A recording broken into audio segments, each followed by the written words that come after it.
오늘은 베드로전서 5장 5절부터 14절까지의 말씀을 함께 나눠보겠습니다. 제가 봉독해 드리겠습니다. 젊은 자들아, 이와 같이 장로들에게 순종하고 다 서로 겸손으로 허리를 동이라. 하나님은 교만한 자를 대적하시되 겸손한 자들에게는 은혜를 주시느니라. 그러므로 하나님의 능하신 손 아래에서 겸손하라. 때가 되면 너희를 높이시리라. 너희 염려를 다 주께 맡기라. 이는 그가 너희를 돌보심이라. 근신하라. 깨어라. 너희 대적 마귀가 우는 사자같이 두루다니며 삼킬 자를 찾나니 너희는 믿음을 굳건하게 하여 그를 대적하라. 이는 세상에 있는 너희 형제들도 동일한 고난을 당하는 줄을 알미라. 모든 은혜의 하나님 곧 그리스도 안에서 너희를 부르사 자기의 영원한 영광에 들어가게 하신 이가 잠깐 고난을 당한 너희를 친히 온전하게 하시며 굳건하게 하시며 강하게 하시며 털을 견고하게 하시리라. 권능이 세생무궁하도록 그에게 있을지어다. 아멘. 내가 신실한 형제로 아는 실로아노로 말미암아 너희에게 간단히 써서 권하고 이것이 하나님의 참된 은혜임을 증언하노니 너희는 이 은혜에 굳게 서라. 택하심을 받은 바벨론에 있는 교회가 너희에게 문안하고 내 아들 마가도 그리하느니라.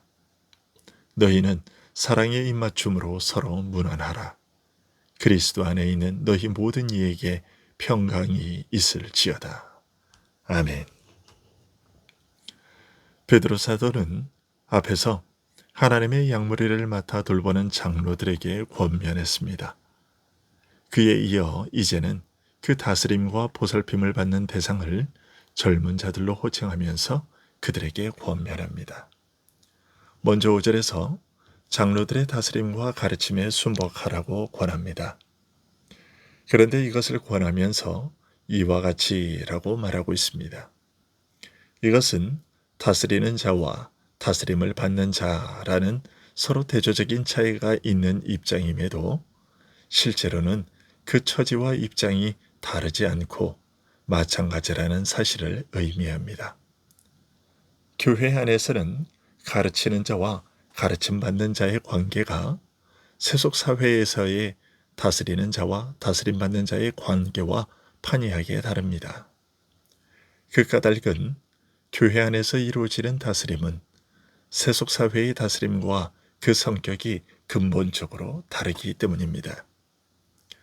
서로 누가 크고 높은가를 다투던 제자들에게 예수님께서는 교회에서의 다스림의 권세는 다스림 받는 사람들 위에 군림하면서 섬김을 받는 것이 아니라 오히려 섬기는 일이라고 알려주셨습니다. 앞에서 베드로 사도는 다스림과 가르침을 맡은 장로의 직분은 하나님의 양무리를 맡아 양떼를 보살피는 목자의 심정으로 오직 자원하는 마음으로 즐거움으로 돌보며 결코 주장하는 자세로 하지 말고 오직 양무리의 본이 되라고 가르쳤습니다. 히브리서는 장로들을 가리켜 너희 영혼을 위하여 경성하기를 자기가 회개할 자인 것 같이 하는 자라고 말합니다. 교회에서의 다스림과 가르침이 이처럼 철저하게 하나님의 양무리를 위하여 섬기는 것이라면 섬기는 자와 섬김을 받는 자의 입장과 처지를 서로 나누어 가를 필요가 없으며 너와 나의 구별이나 차이도 무의미합니다. 나를 섬기고자 하는 장로의 다스림과 가르침에 순종하는 것은 섬김을 강요하는 세상의 권력에 순종하는 것과는 전혀 다른 것이며 나를 섬기는 그 섬김에 순종하는 것이기에 실질적으로는 섬김을 받는 일이며 그렇다면 이것을 순종이라고 불러야 할 것인지도 애매하게 되는 것입니다. 그러기에 1절에서 다 서로 겸손으로 허리를 동이라고 말하고 있는 것입니다. 교회 안에서는 다스리는 자와 다스림을 받는 자가 다 같이 겸손으로 허리를 동이고 서로를 존중하게 될 수밖에 없는 것이죠. 그리고 그렇게 해야 하는 이유에 대해서는 하나님은 교만한 자를 대적하시되 겸손한 자들에게는 은혜를 주시느니라고 밝히고 있습니다. 믿는 자는 모든 일에서 항상 은혜로만 살아갑니다. 은혜에서 떠나는 순간 그 사람은 무너집니다. 믿는 자에게 있어서 생명이나 마찬가지인 이 은혜는 교만과 오만함과는 함께하지 않으며 오직 겸손함으로서만 발할 수 있다고 말합니다. 다스리고 가르치는 자는 겸손함으로 이 일을 하고자 할 때 하나님으로부터 은혜를 입어 하나님의 양무리를 돌보는 귀중한 일을 감당할 수 있게 되며, 다스림과 가르침을 받는 자는 겸손함으로 가르침을 받을 때 하나님께서 은혜를 베풀어 그 가르침을 통한 유익을 얻게 하시는 것입니다. 6절은 그러므로 하나님의 능하신 손 아래에서 겸손하라. 때가 되면 너희를 높이시리라 라고 말합니다. 다스리고 가르치는 자와 그 다스림을 받는 자 모두가 겸손해야 하는 근본적인 이유를 알리고 있는 것이죠. 둘 다 모두 무엇이든지 그 원하는 것을 행할 수 있는 하나님의 권세 아래 있기 때문입니다.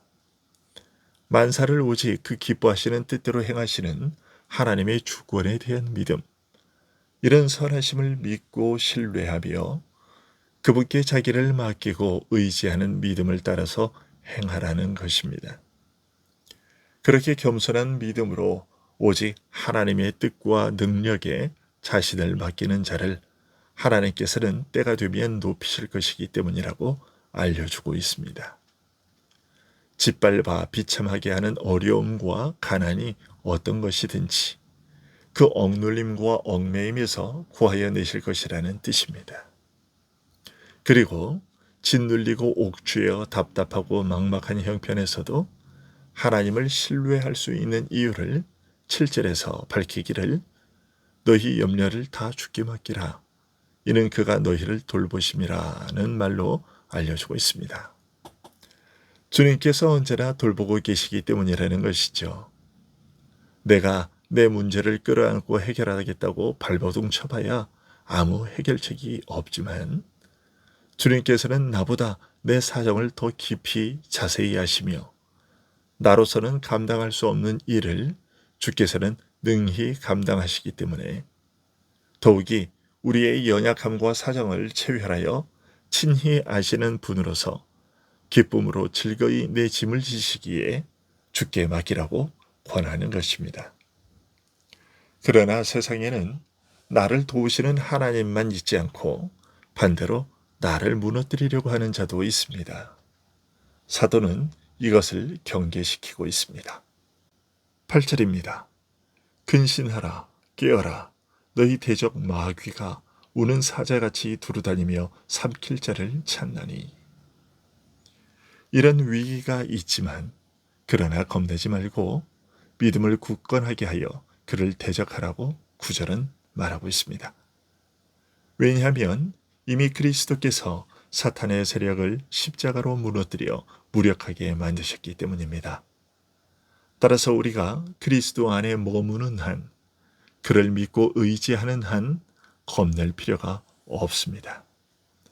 이런 일은 과거에도 믿는 자들에게 늘 있어 왔던 일임을 알리고 있습니다. 9절에 보시면 이는 세상에 있는 너희 형제들도 동일한 고난을 당하는 줄을 알미라고 하고 있는데 바로 그것입니다. 이 세상에서 사는 동안 믿는 자라면 누구든지 겪을 수밖에 없는 어려움인 것이죠. 그러나 그 어려움에는 유익도 있는데 10절에서 그 유익을 알려주고 있습니다. 모든 은혜의 하나님 곧 그리스도 안에서 너희를 부르사 자기의 영원한 영광에 들어가게 하시니가 잠깐 고난을 당한 너희를 친히 온전하게 하시며 굳건하게 하시며 강하게 하시며 터를 견고하게 하시리라. 그러기에 우리는 언제나 11절과 같은 말로 하나님께 영광과 찬송을 돌리게 되는 것입니다. 권능이 세세무궁하도록 그에게 있을지어다. 아멘. 세세 무궁토록 영원한 권능을 가지신 하나님께서 우리를 모든 고난 가운데서 지키시고 우리를 온전하게 하시며 굳건하게 하시며 강하게 하시며 털을 견고하게 하실 것이니 이것을 굳게 신뢰하고 믿음의 싸움을 싸워나가는 자들이 될 수 있기를 소원합니다. 기도하겠습니다.